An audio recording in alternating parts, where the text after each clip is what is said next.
Bem, pessoal, nessa aula vamos trabalhar com a cobertura, né? Que é um elemento essencial nas construções de qualquer edificação. Então, qualquer edificação é necessário você ter uma cobertura.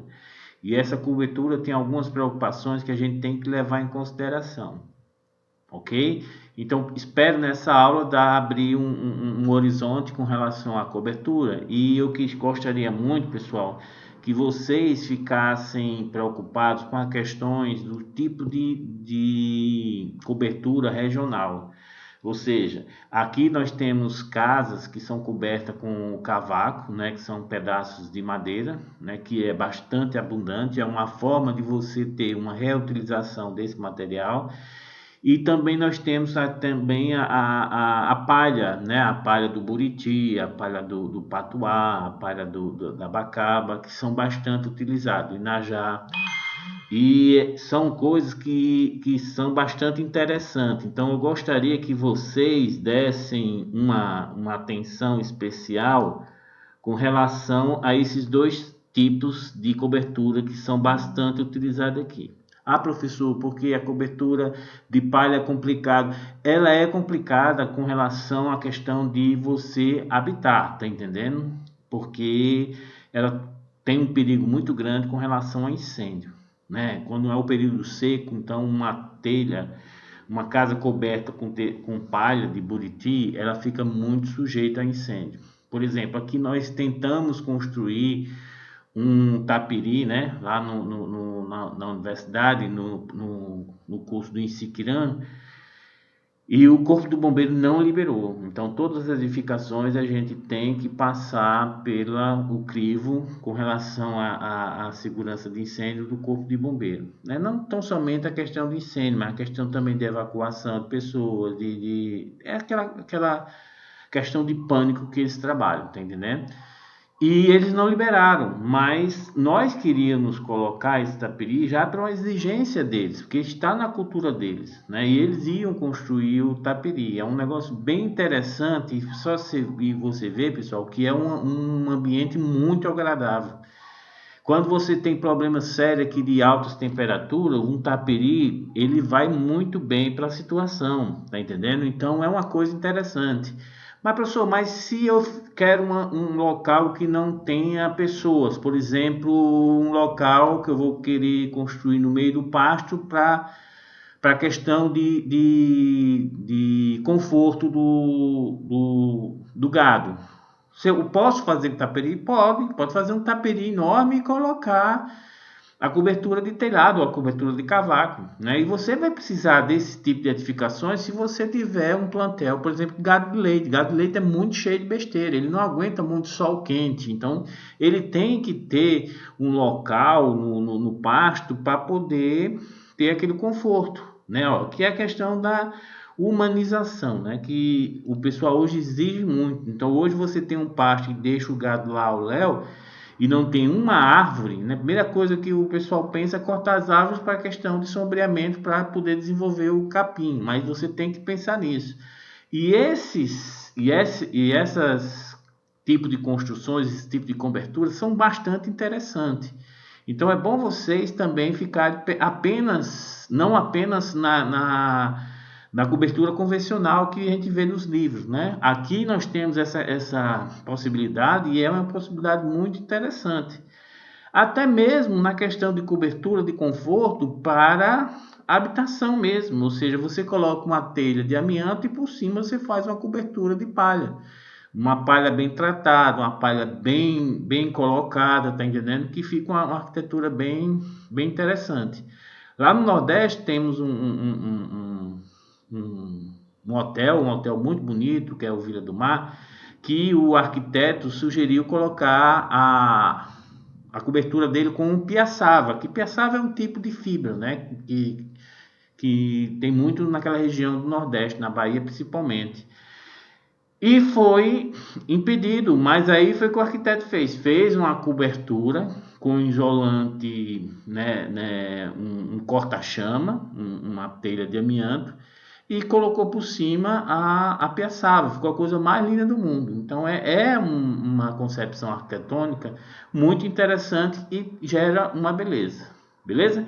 Aqui a gente tem, pessoal, então vamos focar também na nossa potencialidade de materiais, ou seja, a gente vai pegar material da floresta e vamos inserir nas nossas habitações. Obviamente que a gente tem que ter esses cuidados, né? Que inerente a esse tipo de material. Por exemplo, muita gente não gosta de palha na cobertura por causa de escorpião, de aranha. Então, tem como a gente tratar essa questão também. Então, tudo tem a sua solução, beleza? E a gente não vai ficar restrito ao que os livros colocam como tipo de telhado, telha de cerâmica, telha de sei o que. A gente vai ser mais abrangente. Então, a função básica do telhado, pessoal, primeiro é a proteção das partes internas, ok? Aqui, ou seja, proteção a vários fatores, não tão somente a chuva, né? Nós colocamos um telhado porque a gente quer sombra, ou seja, o sol não pode adentrar naquele ambiente, né? E também o vento. Então, são coisas bem mais amplas do que apenas a chuva. A gente pensa no telhado apenas na chuva. E o telhado também tem a proteção da edificação, ok? Então, quando você coloca um beiral muito grande, é para proteger as paredes à umidade proveniente da chuva. Ou a pintura, ou o reboco, qualquer coisa que você queira proteger, o telhado tem como função básica essa proteção. Da inclinação adequada de acordo com o tipo de telha, possibilitando controle da temperatura interna. Drenar águas pluviais, ok? Então, aqui, essa questão de drenar é você pegar essa água e colocar num ambiente mais adequado.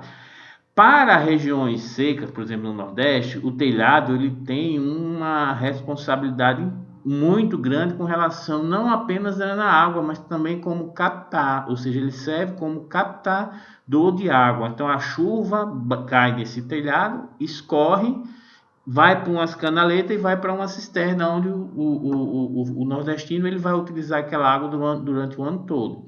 Então note que nessa parte, se vocês pretendem colher essa água, você tem que tratar muito bem desse telhado, né? Evitar que bicho, pombo, alguma coisa vai e faça totô lá em cima, de forma que essa utilização fica um pouquinho prejudicada. Então, o nordestino ele tem um cuidado muito grande com o seu telhado. Então, antes de começar o inverno, ele vai e faz uma limpeza do telhado, de forma que a água que ele capta não vai ter problema na questão de contaminação, principalmente com fezes de gato e de pombo, que são muito prejudiciais. E ocorre muita transmissão de doenças bastante perigosas. Ok? Formar um colchão de ar entre o forro e a telha, né? Ó, interferindo na temperatura interna, né, pessoal? Isso aqui é um pouquinho complicado, porque para você ter esse colchão de ar, né, e esse colchão de ar, ele é basicamente constituído quando ele ocorre a suspensão dele de um ar mais quente, porque você sabe que o ar quente, a tendência dele é o quê? É subir. E o ar frio é o quê? Descer. Se você tem esse colchão de ar quente, então aquela região ali vai estar com ar quente, embaixo obviamente vai estar com ar frio. Então isso aqui é o que a gente chama de sifão térmico, ou seja, fica girando, o ar quente vai para cima e depois o ar que vai esquentando vai subindo, e esse aqui vai descendo, vai esfriando, tá entendendo? Isso é uma função da cobertura também. Sendo que em alguns casos, como a gente vai ver, a gente quer que não tenha esse colchão de ar. Então você pode fazer exaustão desse colchão de ar quente, né? Eu quero retirar ele lá de forma que você consiga interferir na questão da temperatura ambiente, né? Interno àquela residência. Então você coloca um tipo de telhado, né, de forma que você tem um lanterninho, de forma que o vento que está lá fora passa, entra nesse ambiente e recolhe esse ar quente. Ou também você pode colocar um exaustor eólico, aquele que funciona à base do vento, que também é uma situação bem interessante. Mas o que eu quero mesmo, pessoal, coloquei aqui como observações, porque tem outras coisas que o telhado serve. O telhado, ele serve também para a questão de acústica, né? Ó, então ele pode ser utilizado para melhorar a questão de acústica daquele ambiente. Então, um telhado feito com telha de palha é fantástico. Um telhado feito com cavaco, fantástico. Ok? Você pode utilizar esse telhado como sendo um aquecedor solar, ou seja, eu utilizo o telhado para colocar um aquecedor solar. Então, sempre eu vou ter água quente. Ah, professor, mas aqui já é quente, a gente vai tomar banho com água quente. Pessoal, a água quente você não usa apenas no banho. A água quente você pode utilizar na cozinha. E você, utilizando água aquecida pelos raios solares na cozinha, você vai ter uma economia, principalmente de gás e de energia, para ferver uma água. O que você gasta de gás quando você cozinha tenta ferver uma água que está a temperatura ambiente, ou seja, 27, 28 graus, é uma energia muito grande, de forma que você pode começar a aquecer essa água a uma temperatura de 80, 90 e até mesmo 90, quase já aquecendo, já fervendo a 100 graus, tá entendendo? Então o aquecedor solar é um grande potencial, principalmente na área rural, que vocês podem utilizar. Então vocês vão utilizar muito mesmo água aquecida, não é? Mesmo no ambiente rural. E não é apenas para questão de banho, não. Então, se você tiver um aquecedor solar, fantástico. Ah, professor, eu queria ter uma ideia de aquecer a água no meu fogão a lenha. Fantástico. Então, a gente pode fazer um trocador de calor de forma que é comum o modus vivendi de pessoa que mora numa região rural, que o fogão sempre ele fica ligado. Então ele amanhece, já começa o quê? A ligar o fogão a lenha. A acender, a queimar a madeira, né? Então esse fogão, que é uma fonte de calor muito boa, pode ser inserido num trocador de calor. Você pode colocar uma serpentina onde passa água lá e você utilizar essa água para outra coisa. Então, e tudo isso, pessoal, é muito interessante de ficar pensando, né? Ou seja, um fogão ou um forno a lenha, ele tem uma capacidade de aquecer a água ou aquecer outra coisa muito bom, muito fantástico. Ou posso utilizar ele como um secador de grãos também, o forno, ou seja, chupa o ar, passa por dentro de um local que está sendo aquecido pelo fogão a lenha e você joga esse ar para, por exemplo, secar o milho, secar uma soja, o que você precisa. E também, pessoal, voltando à questão das placas fotovoltaicas. Vocês vão trabalhar, se você for para uma grande fazenda, uma fazenda de porte bem grande, vocês vão trabalhar com uma área muito grande de telhados, né? Desde o galpão onde vão guardar os maquinários, e vocês podem utilizar isso aqui como fonte de geração de energia elétrica, ou seja, você coloca placas fotovoltaicas e você começa a produzir sua própria energia elétrica, né? E isso vai diminuir bastante o custo de vocês, ou seja, a sua casa vai ser movida para energia solar. Essa questão vamos falar mais na parte lá de energia, né? Que vai ser uma aula muito interessante, né? E também eu coloquei aqui, ó, conhecer tipos de telhados de regionais de baixo custo. Ou seja, se você vai construir um galinheiro, eu não vou colocar uma telha de amianto. Para quê? Vou colocar o quê? Vou colocar uma telha de cavaco, né? Que é um tipo de telhado bastante utilizado, principalmente nessas regiões de assentamentos, né? Ou seja, você pega uma tábua e corta e fica fazendo uma cobertura de telha.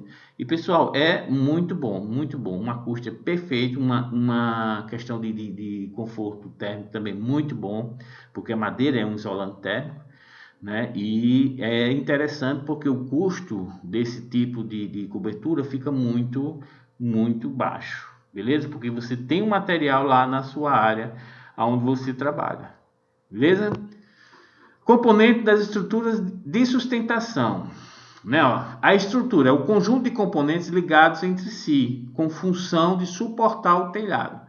Ok, pessoal? Então, nós vamos fazer a sequência de estrutura e a sequência também de carregamento que vocês vão ter. Você tem um telhado, esse telhado vai transmitir para a estrutura um certo peso, um certo carregamento. E a forma de você transmitir esse telhado para a estrutura, vocês vão ver os componentes lá na frente.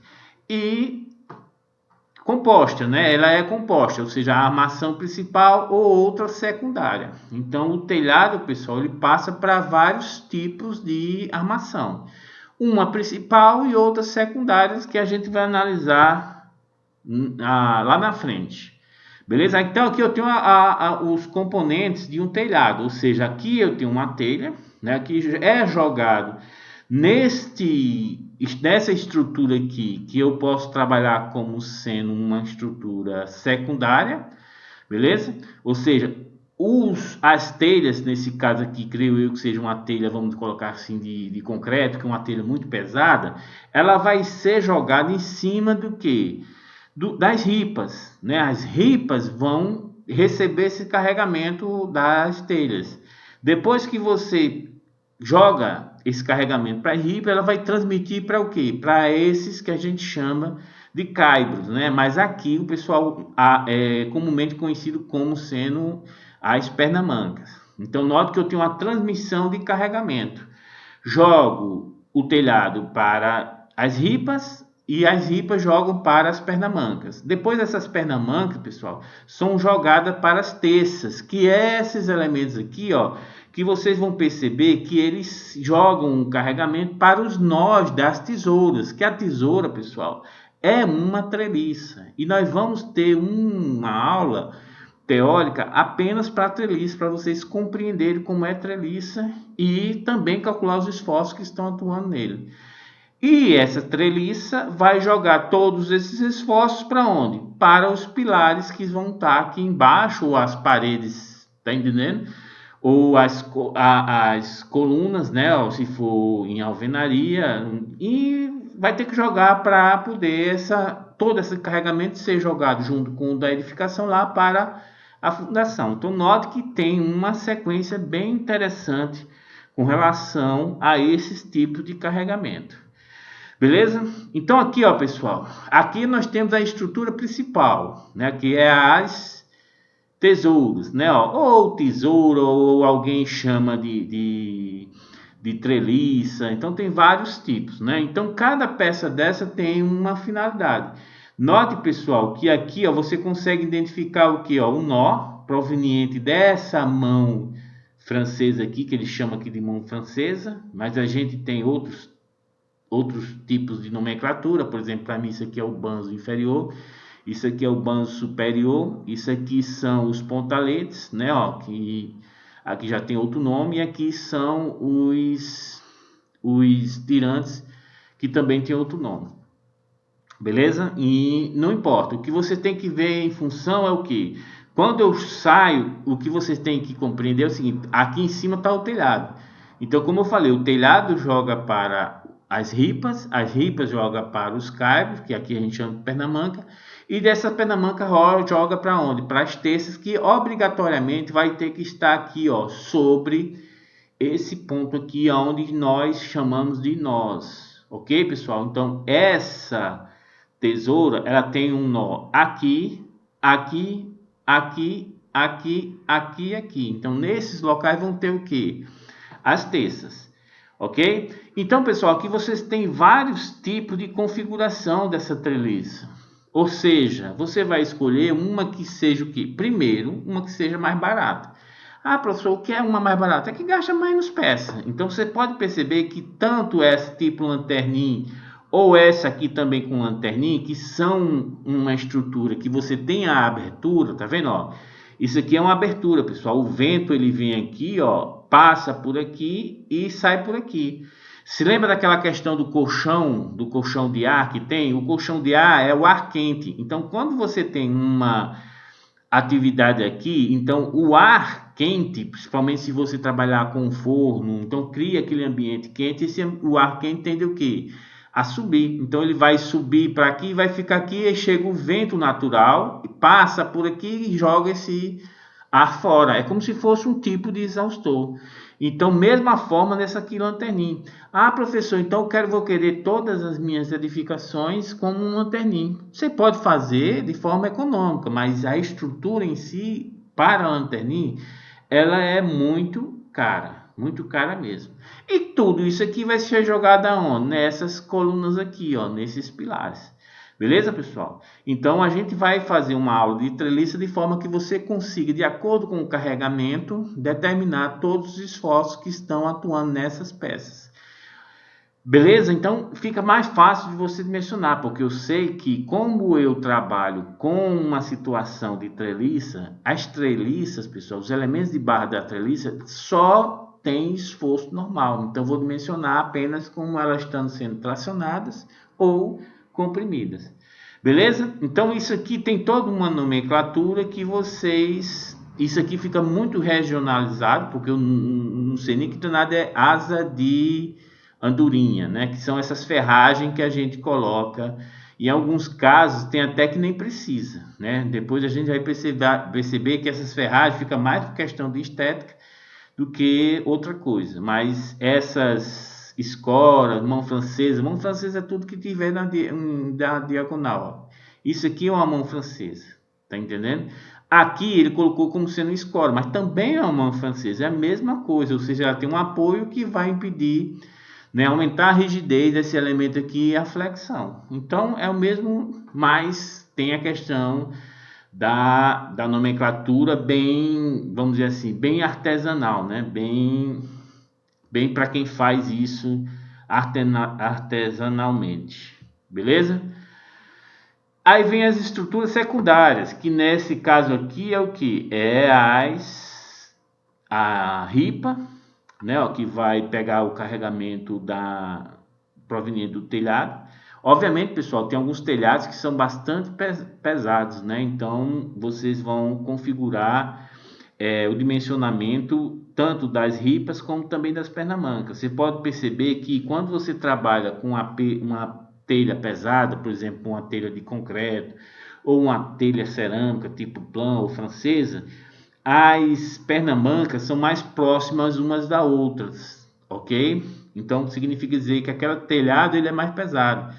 Quando você trabalha com telhas menos pesadas, por exemplo, as fibrocimento, tá entendendo? As de alumínio, a de aço galvanizado, aquelas telhas bem grandes, então elas são menos pesadas e você pode ver que a estrutura do telhado é bem mais econômica do que para telha. Então a escolha tem que ser bem coerente, né? Então não adianta você colocar telha de barro para um negócio que não tem uma função muito, vamos dizer, importante. Então você coloca a telha de barro para o quê? Para alguma coisa que você precise ter de estética, por exemplo, a sua casa na fazenda, ou sei lá, qualquer coisa que você tenha interesse estético, mas as coisas mais vamos dizer assim, não vou dizer mais de importância secundária, você usa materiais mais acessíveis. E se você conseguir utilizar os materiais que são utilizados na forma regional, como o cavaco e a palha, você vai ter uma economia de dinheiro muito grande, é muito interessante. Né? Então, observar acúmulo de materiais no telhado, ou seja, pessoal, quando você faz um telhado, esse telhado é muito grande, você tem que começar a se preocupar com relação ao acúmulo de material. Então, sempre você tem que fazer a manutenção do telhado, principalmente se esse telhado é utilizado para captação de água. Então, se você tem uma árvore que joga muita folha e vai acumulando essa folha, é bom você fazer o que? A retirada dessa folha.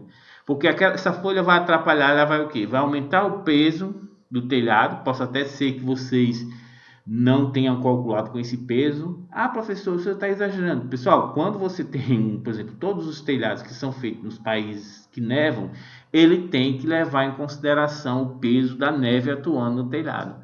Se ele não levar em consideração isso, no dia que nevar, se ficar um acúmulo muito grande de neve, aquilo pesa e a estrutura pode ruir. Mas aqui nós não vai nevar, né? A gente sabe que não vai nevar. Mas nós temos outros fatores que vai contribuir com peso excessivo. Por exemplo, poeira, excesso de poeira, ou seja, a poeira bate e fica lá porque tem muita palha, muita folha, muito galho de árvore. Então, a manutenção do telhado tem que ser levada em consideração. Então, obviamente, se tem manutenção, vai ter que ter alguém lá em cima limpando. E se você não dimensionou esse telhado para suportar uma pessoa, aí na hora que você vai fazer essa manutenção, possa ser que dê problema. Então, tudo isso vocês têm que observar. Não é tão somente a telha, o tipo de telha e pronto, acabou. Não, você tem que preocupar com a pessoa que vai limpar.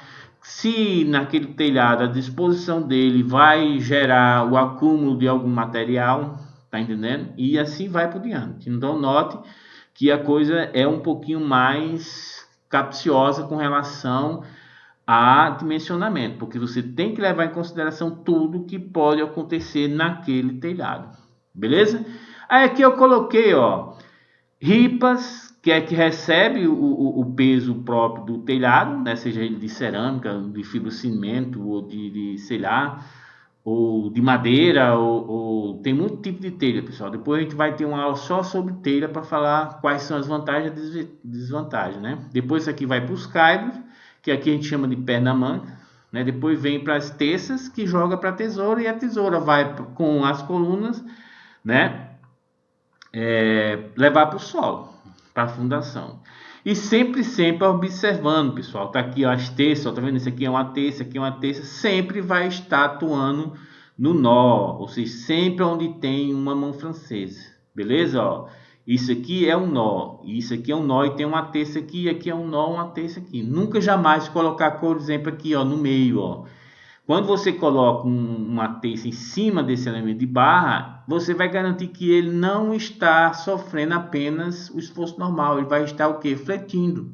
É a mesma coisa você pegar uma régua e colocar um dedo no meio dela, ele vai o que? Vai ficar com forma meio que curva, né? Um C. Então isso você tem que evitar. Ah, professor, mas se não for possível? Se não for possível, você vai ter que dimensionar não na forma de treliça, mas sim com uma forma de um pórtico. Beleza?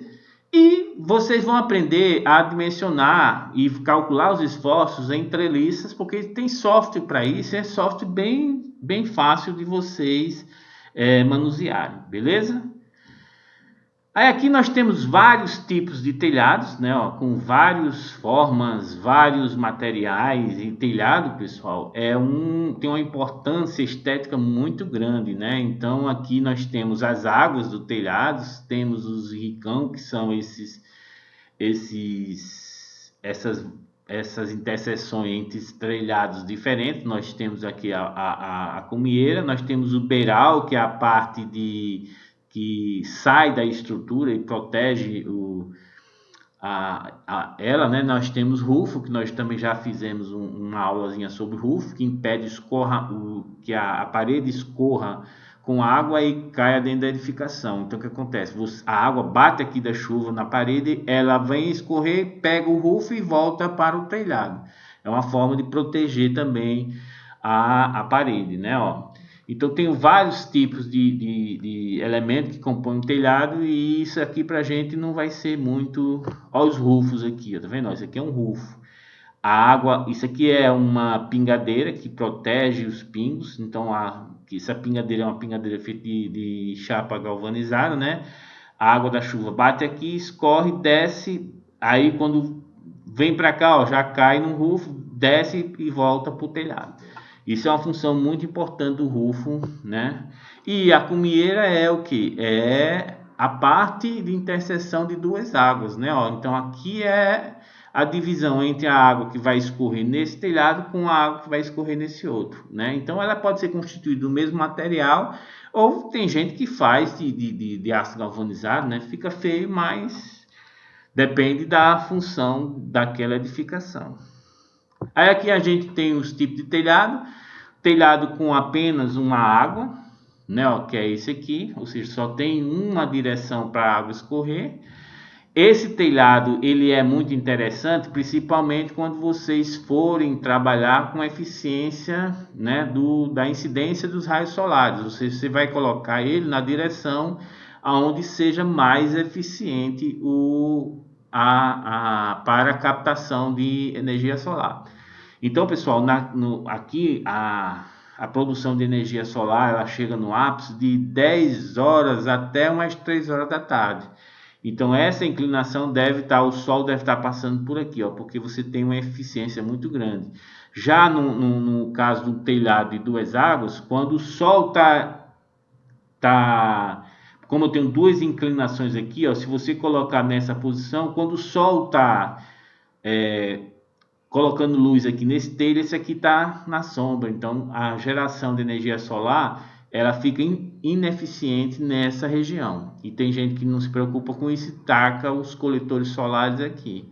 Então, é interessante vocês terem essa preocupação, né? Vamos potencializar os nossos trabalhos para que eles sejam um bom local para produção de energia solar. Aí nós temos aqui de 4 águas e aqui nós temos de 3 águas. Essa questão de águas é exatamente o que? A inclinação que tem para a água escorrer. Aqui só tem uma, isso é uma direção, a gente diz uma água. Aqui eu tenho duas águas, aqui eu tenho 3. Professor, esse tipo de estrutura aqui, que a gente chama de 4 águas ou 3 águas, ela é complicada? Pessoal, ela é um pouco chata de se fazer. Então, ela é mais cara do que as mais simples. A de uma água é mais barata, é óbvio que eu não preciso nem planejar a cumieira. Já essa aqui eu preciso ter a cumieira. Mas essa aqui, pessoal, ela não vou dizer que não seja bonita, não é isso, mas ela é uma estrutura cara. Beleza? Então não adianta você fazer um depósito de fertilizante com uma estrutura de 4 águas, que ela fica muito conveniente. Mas professor, eu acho bonito. Então faça, infeliz, gaste dinheiro. Beleza? Aí aqui tem uma forma complexa que a gente não vai trabalhar com isso aqui de forma alguma, ok? Então, professor, como é que eu faço? Vai sobrepor o telhado, ou seja, você primeiro faz essa cobertura, em cima você faz uma cobertura que, tá entendendo? Isso aqui tem várias formas mais econômicas do que você trabalhar com um telhado desse jeito. Esse telhado aqui é quando você tem uma mansão, uma casa bem bonita, quer se amostrar e fica, vamos dizer assim, valorizando a sua casa com o telhado. E realmente o telhado, ele valoriza muito uma casa. Então, uma casa hoje que você vê um telhado muito bem feito, de vários quedas, o que você vê uma casa que o cara tem dinheiro, porque madeira hoje é complicado para você trabalhar com os telhados aparentes, né? Melhor você trabalhar com plata e banda. Professor, o que é plata e banda? São aquelas casas que você não vê o telhado, é aquele caixão, né? Ou seja, você tem essa vantagem porque quando você trabalha com essa arquitetura moderna, que é de forma de caixão, você esconde o telhado. Então você pode trabalhar com uma telha, vamos dizer assim, mais barata, uma telha mais leve. Não é que seja feia, não. É uma telha de fibrocimento, que precisa de uma estrutura bem menor do que uma telha de cerâmica. Errado vai ser você tem uma casa, caixão, que você não vê o telhado, né? Uma casa de platibanda, e você inventa de colocar uma telha cerâmica, né? Aí tem uma coisa errada aí, porque você está utilizando um telhado que é caro, no local ninguém vai ver. Beleza? Então, pessoal, essa discussão fica mais para arquitetura. Então, eu tenho aqui as formas de telhado, tipo lanterninha, ó, sempre tem uma chaminézinha aqui, ó, o vento vem aqui, ó, passa por aqui, sai por aqui e leva o ar quente que sobe para essa região. Esse telhado é um telhado também caro, mas em alguns casos ele vamos dizer assim, ele é conveniente para você fazer porque gera um certo conforto aqui no local interno, né? Então é um telhado bem a questão construtiva dele é cara, mas ele é um telhado que em algumas utilidades você é obrigado a fazer. Professor, eu vou colocar os exaustores solares, aquele que fica girando assim em cima, né? E também tem uma eficiência muito boa, porque todo o ar quente que é gerado, que fica aqui em cima, ele vai e joga para fora daquele ambiente, né? Ó. E aqui eu tenho esse mansarda, né? Que eu não sabia nem que o nome disso era isso. E ele é um telhado, pessoal, que ele é bastante utilizado, já que eu falei para vocês, em locais onde você tem um acúmulo, principalmente de neve. Então você pode ver que esse telhado, ele parece as casas europeias, né? Ó, por quê? Porque lá tem problema de neve. Então a neve vai acumulando e ela vai gerando potencial, porque é muito inclinado, então a neve que cai aqui, ela gera potencial e vai, pum, e nesse telhado aqui ela sai empurrando, então é muito utilizado. Esse telhado aqui, não sei se vocês perceberam, ele é um telhado de madeira, né? É tipo cavaco. Isso aqui, pelo que eu estou vendo, é madeira. Então ele faz, ó, e fica, ó como fica um telhado bonito. E é muito utilizado aqui, principalmente nos assentamentos, que a pessoa pega a madeira da mata e faz os cavacos para cobrir a sua casa. É um tipo de cobertura muito interessante, tem um conforto muito bom. Aí aqui tem os tipo cônico, aí você já se lembra de quê? De um saleiro, de um bebedouro, tá entendendo? E perceba que é um bem simples de você fazer. E isso aqui pode utilizar para várias funções. Um deles é você colocar no meio do pasto para o gado passar o meio-dia aqui remoendo e vendo a paisagem. Aqui o touzão sentado aqui, ó, e na sombra. Pessoal, isso tá obrigado, né? Isso é obrigado por lei. Você dá conforto ao gado, não é só jogar ele lá no pasto e não tem um pé de pau, como dizia minha avó, para ele passar uma sombrazinha. Então é interessante essa forma de você, vamos dizer assim, artificializar a sombra através desses telhados. E isso aqui você pode utilizar o que? Pode utilizar palha, pode utilizar cavaco, né? Vários materiais. Eu vi um projeto, pessoal, que o cara colocou 4 postes, colocou uns cabos de aço, colocou uma malha de aço e começou a jogar o que? Folha, galho, tá entendendo? Ficou aquela maçaroca de matéria orgânica embaixo, uma sombra tremenda. Então, fantástico, ficou mais econômico e o gado toda a vida ia para lá para sentar, né? E vai ter até um certo ponto um aspecto econômico, porque quando você acumula o gado numa região, você pode colher o esterco dele, né, para alimentar o seu biodigestor, que eu vou ter uma aula exclusiva para biodigestor, como montar um biodigestor na nossa casa rural, né? Que é uma forma, hoje, do jeito que o gás está caro, a gente tem que pensar também nessas situações. E eu posso utilizar o biodigestor desde esse esterco que eu vou lá e tiro da vaca, fica mais fácil porque você concentra, né, a bosta deles, do que você ficar catando no meio do pasto, beleza? E também da fossa que a gente vai trabalhar com através da fossa criar biodigestor, né? Alimentar o biodigestor e vocês terem o gás metano para cozinhar, por exemplo.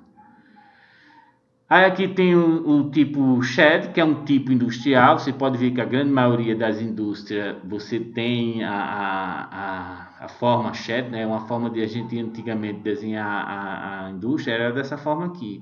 Neste caso, a indústria se está preocupado com a questão do ar quente, mas também com a questão da iluminação. Então, não precisa no espaço fabril você ter iluminação artificial, só se for preciso, né? Porque você pode utilizar a luz do dia para alumiar esse espaço fabril aqui. Então, esse tipo de telhado ele é bem interessante porque tanto trabalha com a questão da retirada do ar quente também com o vento, como também na questão de iluminação, beleza?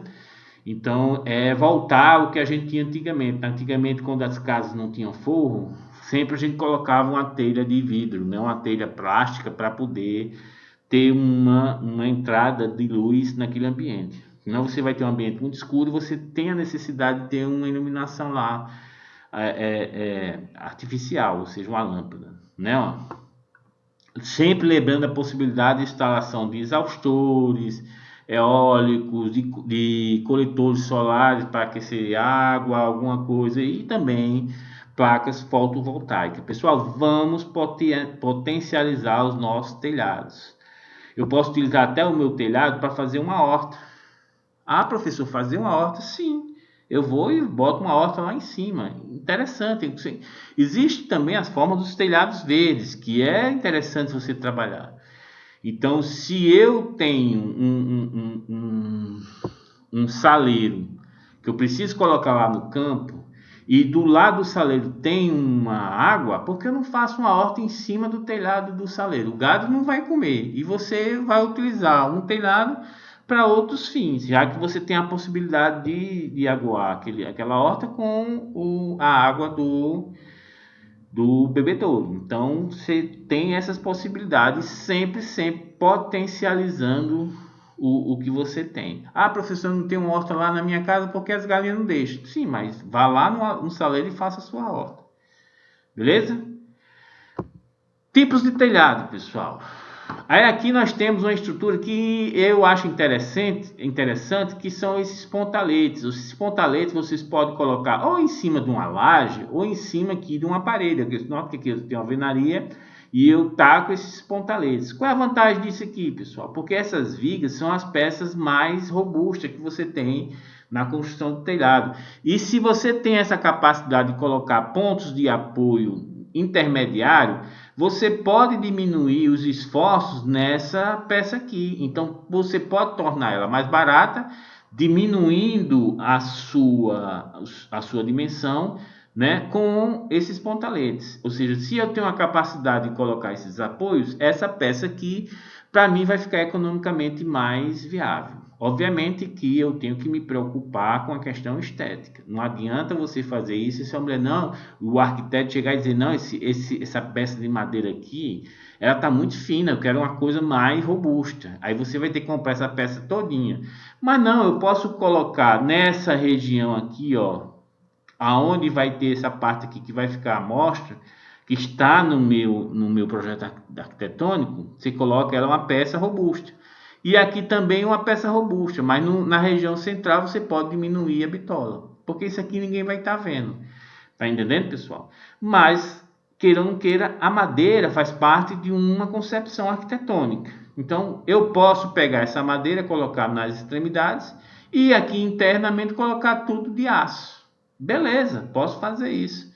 E note que fica até mais viável, porque quando eu vou trabalhar com madeira, eu tenho muito patógenos atuando. Eu tenho cupim, eu tenho broca, ela fica podre, com os fungos, com sei lá. Então, outra coisa que você tem que se preocupar é a questão de manutenção.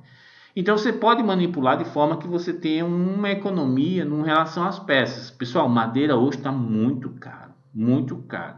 Eu acho que vocês sabem mais do que eu. É muito caro você fazer um telhado de madeira. Então, quanto mais você reduzir as dimensões da madeira, mais barato vai ficar o seu telhado. Então, essa questão do pontalete é bem interessante. E temos aqui o oitão, que esse termo oitão é muito utilizado no Nordeste. Aqui a gente usa o que? O desempenho. Ou seja, o desempenho é exatamente a inclinação que você vai dar na alvenaria para ter o telhado. Que é essa parte aqui, ou seja, sempre a gente chega na frente da casa e diz o oitão da casa, ou seja, na frente. Por quê? Porque lá está o desempenho. Então, esse desempenho aqui é o que a gente faz para poder ter o telhado construído. Beleza? E, obviamente, que esse desempenho vai depender do tipo de telha que você vai utilizar. Telhas menores pedem uma inclinação maior, ou seja, você tem que ter uma inclinação para telha de barro bem maior do que para uma telha de fibrocimento, uma telha COR. Se aquela for ondulina, aí já começa o que? Ter uma certa inclinação.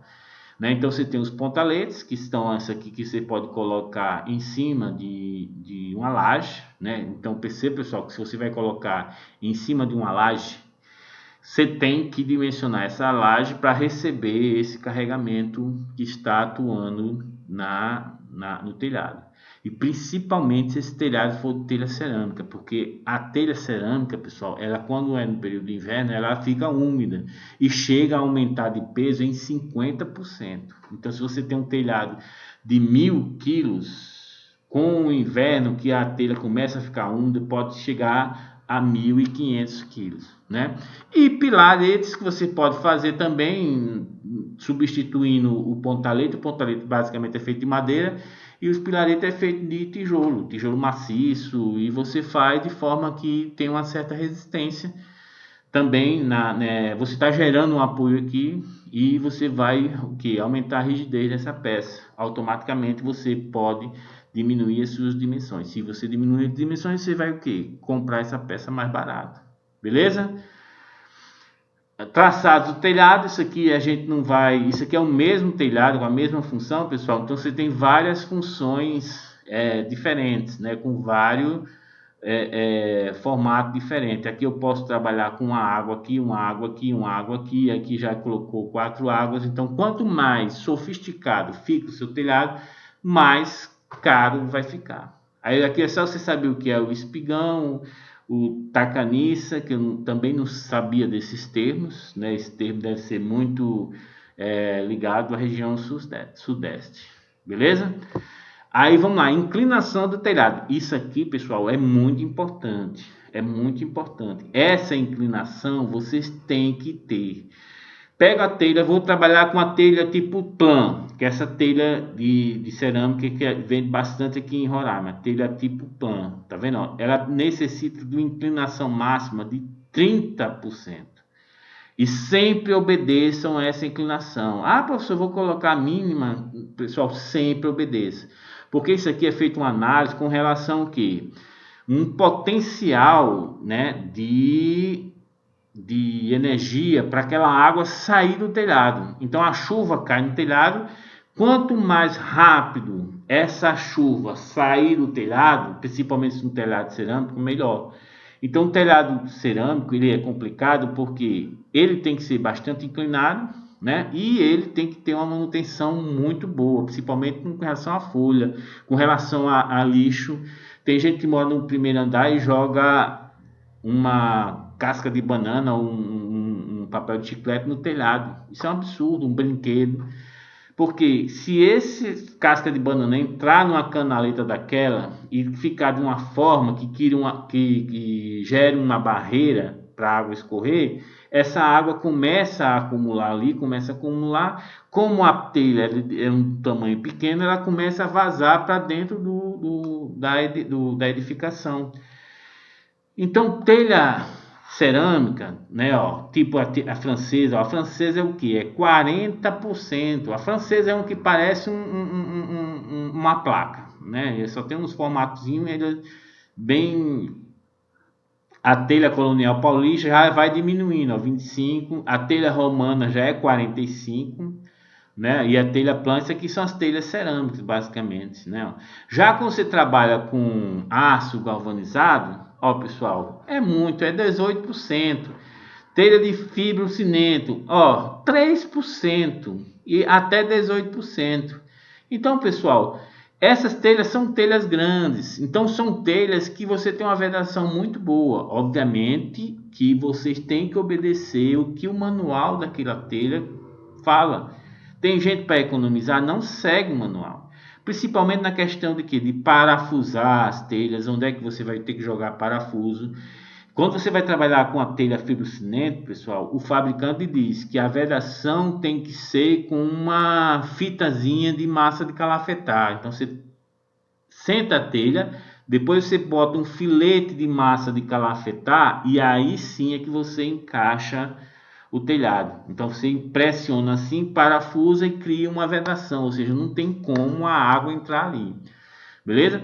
Tem as chapas de alumínio e tem a telha compensada, que eu nem sabia que tinha telhado compensado, né? Então, eu vou dar uma pesquisada para ver que isso aqui deve ser lá do sul do país que usa essas. Note que a gente está trabalhando muito com a cultura, né? Então, tem cultura que para a gente aqui a gente não conhece, então é bom dar uma analisada, que possa até ser que seja mais barato, mais conveniente para que eu quero, né, no meu telhado. E isso aqui é exatamente a inclinação, pessoal. Então 30%, por exemplo, 30% que ele precisa para a telha plana, a inclinação máxima. Como é que eu faço para calcular? É só você verificar. Ah, professor, eu tenho que cobrir um vão aqui, ó, de 5 metros. Se eu tenho que cobrir um vão de 5 metros, como tem que ter uma inclinação de 30%, aqui tem que ser o quê? 30% de 5 metros. 30% de 5 metros, pessoal, é 1,5 m. Então, se eu for colocar uma telha plana aqui, uma telha cerâmica plana, para vencer esse vão de 5 metros, eu sou obrigado a ter 1,5 m aqui, que é 30% desse L. Beleza? Então isso é a forma de você calcular a inclinação de 30%. Beleza? Você pega o H e divide por L e tem que dar vezes 100, porque é por cento, né? Porcentagem por 100 tem que dar. Então, se você tem um vão aqui de 5 metros, tem que colocar 1,5 metro aqui no desempenho para poder ter essa inclinação de 30% para uma telha plana. Olha a vantagem de você ter uma telha do tipo fibrocimento, né? Ó. Então, o fibrocimento precisa de quê? 18%, né? Ó. 18%. Então, se eu tenho 5 por 5 metros aqui, eu tenho que ter 18% de 5 metros, que vai dar o que? Em torno de 80 centímetros. Olha a diferença muito grande, né? E, pessoal, existe outros tipos de telhas, tipo caretão, né? Que depois a gente vai discutir com relação a um telhado, uma telha autoportante e não autoportante, né? Isso aqui depois a gente vê na questão da dimensionamento, beleza? Tipos de telhas. E tem aqui tipos de telha e tem algumas quantidade de telha por metro quadrado. Agora isso aqui, pessoal, tem que ter cuidado, né? Porque a variação é tão grande. Você vai pegar uma telha cerâmica aqui, na cerita é um tamanho, já nota na Kotlinski já é outro tamanho, tá entendendo? Então é bom você pegar na prática e ver como é que funciona para saber quantos metros quadrados eu vou preencher com esse tipo de telha. E vocês precisam disso aqui na questão do orçamento. Então, quando você vai dimensionar o telhado que você definiu, né? Por isso que a gente está fazendo o caderno de especificação de uma obra. Então, você vai dizer já qual é o tipo de telha. E não ficar escolhendo já tudo pronto. Isso aí vai interferir no seu orçamento, pessoal. Você tem que ter um orçamento inicial. Então, o telhado de uma telha tipo plano é mais caro do que uma telha de fibrocimento. Então, antes você tem que colocar no caderno de especificação que eu quero um telhado de telha de cimento, de fibrocimento. E assim caminha a humanidade, né? Aqui nós temos a medida de telhas secas e aqui nós temos a medida de telhas saturadas, tá vendo, pessoal? Então, é uma diferença bem considerável que você tem que ter um certo cuidado. Isso aqui, pessoal, eu vou ser sincero para você, isso aqui está um pouquinho errado, né? Mas aqui eu não sei de onde foi essas telhas. Aqui a forma a jazida que são feitas no nosso telhado, os telhados daqui são, as telhas cerâmicas são muito ruins, muito ruins. E isso pode interferir nessa questão do inchamento, né, da umidade com relação às telhas, né? Aqui a gente já tem trabalho de TCC, onde a gente trabalhou com telhas cerâmicas e chegamos a 50% no aumento da carga. Ou seja, é como se você jogasse ela dentro de um balde d'água, quando fosse pesar, ela pegou 50% do seu peso e inseriu devido ao que? As falhas que existem na telha, a porosidade, e isso está muito relacionado ao material que você usa para a fabricação dessa telha. Beleza? Aqui tem as estruturas principais e secundárias com exatamente as dimensões das peças que vocês vão utilizar, beleza? Então eu tenho essas configurações e depois a gente vai trabalhar, pessoal, dimensionando o telhado e fazendo também análise das treliças que a gente vai utilizar. Eu vou fazer uma aula somente com a questão de dimensionamento, né? Então essa tabelinha vai ser utilizada e vamos deixar para quando a gente começar a trabalhar com as tensões atuando na madeira, beleza? Antes nós vamos ter uma aula de F2, onde nós vamos trabalhar com treliça, para vocês saberem fazer as cargas que estão atuando na treliça, beleza? E exatamente para esse exemplo aqui que a professora colocou, conforme o esquema abaixo, contendo uma cobertura de 2 águas feita de madeira e telhado com telha de barro do tipo francesa, determine. Aí a gente vai trabalhar com todas essas alternativas aqui que ela pediu. Primeiro, a inclinação que deverá ter a cobertura. Vou lá na tabelinha, vejo telha francesa com a inclinação que tem, então consigo já trabalhar com o desempenho, né? Qual a inclinação desse telhado tem que ser de forma que eu possa colocar a telha francesa sem problema, né? Eu poderia até mudar esse tipo de francesa, porque a gente não consegue comprar telhas francesas aqui. Eu acho que nem está sendo produzido. Quando nós tivemos que fazer restauração da União Operária, ali eu acho que na Benjamin Constant, nós tivemos que mandar produzir essa telha em Manaus, porque o cara ainda tinha forma para produzir. Como a gente nós fomos obrigados pelo IFAM a fazer a restauração utilizando os mesmos materiais, né, e as mesmos tipos de telha, a gente teve que encomendar lá em Manaus para não interferir na arquitetura, já que a gente estava fazendo uma restauração e vamos mudar para uma telha plana. Ok, pessoal? Então, vamos para a próxima aula e espero que vocês estejam entendendo as aulas.